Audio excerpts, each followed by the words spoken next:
Well, we had all these children out planting trees, see, because, well, we figured that, well, that was part of their education to see, the root system and also the sense of responsibility, taking care of things, being individually responsible. You know what I mean.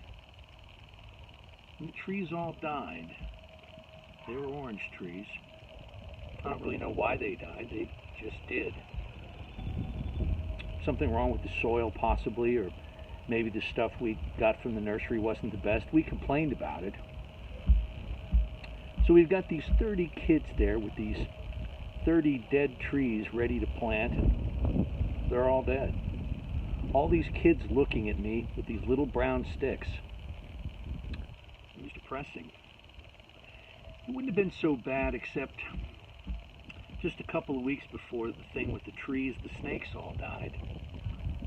But I think that the snakes, well, the reason the snakes kicked off was that, well, you remember, the boiler was shut off for 4 days because of the strike, and that was explicable. It was something you could explain to the kids because of the strike. I mean, none of their parents would let them cross the picket line, and they knew there was a strike. So when things got started up again and we found the snakes, we weren't too disturbed. With the herb garden, it was probably a case of overwatering. At least now that they know not to overwater. The children were very conscientious with the herb garden, and some of them probably, slipped them a little extra water when we weren't looking, or maybe, well, I don't like to think about sabotage, although it did occur to us. I mean, it was something that crossed our minds. We weren't thinking that way. We were thinking that way probably because before the gerbils had died, and the white mice had died, and the salamander, and, well, now they know not to carry them around in plastic bags. Of course, we expected the tropical fish to die, and that was no surprise. Those numbers, you look at them crooked and their belly up on the surface, but the lesson plan called for tropical fish input at that point, and there's nothing we could do. It happens every year, so you just have to hurry past it. We weren't even supposed to have a puppy. We weren't even supposed to have one. It was just a puppy that the Murdoch girl found under a Greistad truck, and one day she was afraid the truck would run it over, and when the driver had finished making his deliveries, so she stuck it in her knapsack and brought it into the school with her. So we had this puppy. As soon as I saw the puppy, I thought, oh Christ, I bet it'll live for about 2 weeks, and that's what it did. But you can't tell them they can't have a puppy when the puppy's already there, right in front of them, running around on the floor and yapping. They named it Edgar. Well, that is, they named it after me. They had a hell of a lot of fun running after it, yelling, "Here, Edgar, nice Edgar," and then they'd laugh like hell.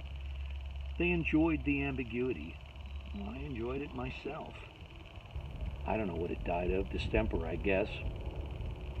It probably hadn't had any shots. I got it out of there before the kids got to school. I checked the supply closet routinely because I knew what was going to happen. I gave it to the custodian. And then there was the Korean orphan we adopted, that the class adopted through the Help the Children program.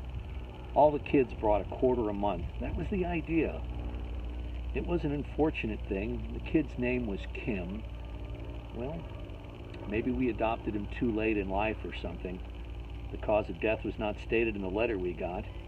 They suggested we adopt another child instead and sent us some interesting case histories. But we didn't have the heart. The class took it pretty hard. They began, I think nobody ever said anything to me directly, but to feel that maybe there was something wrong with the school. But I don't think there's anything wrong with the school, particularly. I've seen better and I've seen worse. It was just a run of bad luck. We had an extraordinary number of parents passing away, for instance. I think there were 2 heart attacks, 2 suicides, 1 drowning, and 4 killed together in a car accident. 1 stroke. And we had the usual mortality rate among the grandparents, or maybe it was heavier this year. It seems so. Oh, and finally, the tragedy. The tragedy occurred when Matthew Wine and Tony Malvagordo were playing over there where they're excavating for the new federal office building. There were all these big wooden beams stacked, at the edge of the excavation. There's a court case coming out of that one. The parents are claiming that the beams were poorly stacked. I don't know what's true and what's not. It's been a strange year.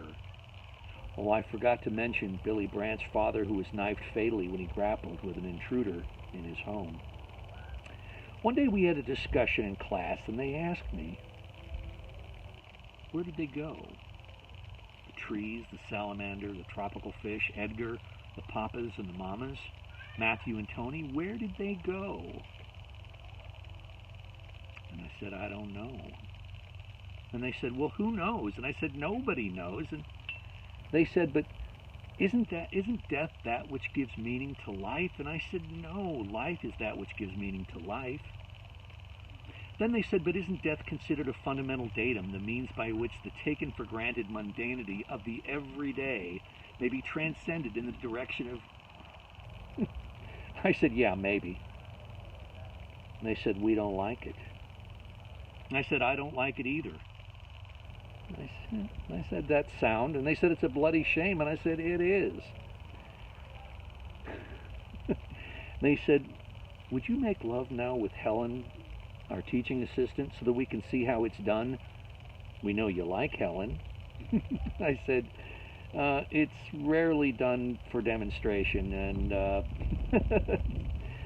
oh, I do like Helen, but I said I would not. But we've heard so much about it, they said. We've never seen it done. I said I'd be fired, and there was almost never done as a demonstration. And Helen looked out the window. They said, please make love to Helen. We require an assertion of values. We're frightened. I said they shouldn't be frightened, although I am often frightened, and there was value everywhere. Helen came and embraced me. I kissed her a few times on the brow, and we held each other. The children were excited. There was a knock at the door. I opened the door, and the new gerbil walked in. The kids cheered wildly.